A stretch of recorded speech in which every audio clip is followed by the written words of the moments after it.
बिस्मिल्लाहिर्रहमानिर्रहीम अस्सलामु अलैकुम। मैं हूं मोहम्मद कबीर और आप देख रही हैं सऊदी इन्फो। आज इस वीडियो में मैं आपको बताऊंगा कि आपने एग्ज़िट, री एंट्री वीज़ा या खरूज ओहदा की फ़ीस कैसे जमा करवानी है। तो सबसे पहले आपने अपने अहली बैंक के अकाउंट से साइन इन होना है और उसके बाद आपने जो पेज आपको फ्रंट पेज मिलेगा उस पर टॉप पे ऑप्शन आ रहा है सद्दाद का। याद रहे कि अगर आप एटीएम से भी फ़ीस जमा करवा रहे हैं तो इसी प्रोसीजर को आपको फॉलो करना है, एटीएम पर भी यही ऑप्शंस आपको मिलेंगे। तो सबसे पहले आपने सद्दाद को सिलेक्ट करना है।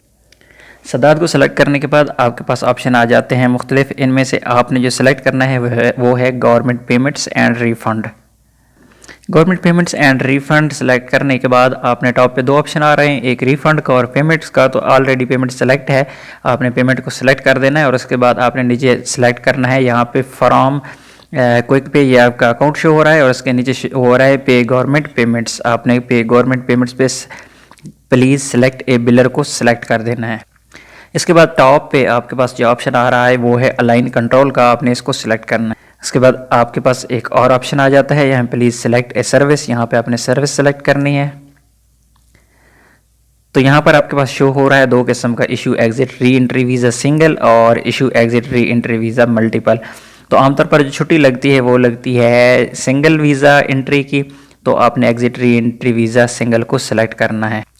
उसके बाद पेमेंट्स है, रिफ़ंड है, आपने इसी प्रोसीजर को फॉलो करते हुए आगे चलना है। इसके बाद यहाँ पे नीचे ऑप्शन आ रहे हैं आपके पास रजिस्टर्ड और अनरजिस्टर्ड की। अगर तो आपने अपनी फ़ीस जमा करवानी है तो आपने इसे रजिस्टर्ड को ही सिलेक्ट रहने देना है, और अगर आपने अनरजिस्टर्ड को किसी और की फ़ीस जमा करवानी है तो आप अनरजिस्टर्ड को सिलेक्ट करेंगे। तो यहाँ पर आप अपना अकामा नंबर दे देंगे, जिस बंदे की आप फ़ीस जमा करवाना चाह रहे हैं उसका अकामा नंबर यहाँ पर दे के इसको आपने यहाँ पे रजिस्टर्ड कर लेना है, यहाँ पे रिक्वेस्ट पेमेंट फ़ी पे क्लिक करके। लेकिन मैंने क्योंकि यहाँ पर ऑलरेडी अपने ही छुट्टी की फ़ीस पे करनी है तो इसी रजिस्टर्ड पे क्लिक रहने दूंगा, और उसके बाद यहाँ पर जब अकामा आईडी पे क्लिक करूँगा तो मेरा अकामा नंबर शो हो जाएगा। यहाँ पे मेरा अकामा नंबर ऑलरेडी शो हो गया है, मैं इसको सेलेक्ट कर दूँगा। उसके बाद ड्यूरेशन आपने यहाँ पे सेलेक्ट करनी है, आपने छुट्टी कितनी लगानी है तो वीज़ा ड्यूरेशन पे आपने क्लिक करना है, और यहाँ पे मुख्तलिफ आपके पास ड्यूरेशन आ रही हैं कितने दिन की आपने छुट्टी लगानी है। याद रहे कि छुट्टी ये महीनों में नहीं लगती, दिनों में लगती है।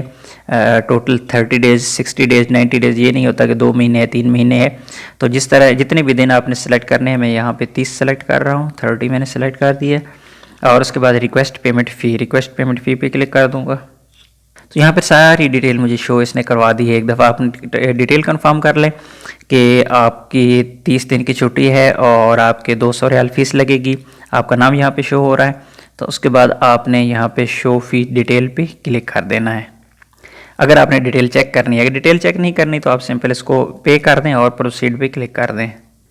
प्रोसीड पे क्लिक किया, उसने सारी यहाँ पे इन्फॉर्मेशन दोबारा मुझे शो करवा दी, मैं इसे कंफर्म कर सकता हूँ। अगर कोई प्रॉब्लम है तो नीचे मॉडिफाई का बटन है, मैं इस मॉडिफाई को क्लिक करके मैं अपनी जो डिटेल चेंज करना चाह रहा हूँ वहाँ पे मैं एडिटिंग कर सकता हूँ।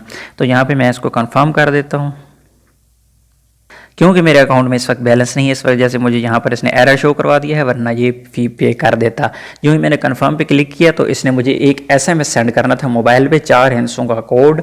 वो 4 हिस्सों का कोड मुझे इसने सेंड करना था और यहाँ पर फिर 4 हिस्सों का कोड मुझसे मांगना था। वो कोड मैंने एंटर करके इसको सबमिट कर देना है और उसके बाद फ़ीस जमा हो जाएगी। तो उम्मीद है वीडियो आपके लिए हेल्पफुल होगी। वीडियो को लाइक ज़रूर कीजिएगा अगर आपको अच्छी लगी है। तो मिलते हैं अगली वीडियो में, तब तक के लिए इजाज़त दीजिए, अल्लाह हाफिज़।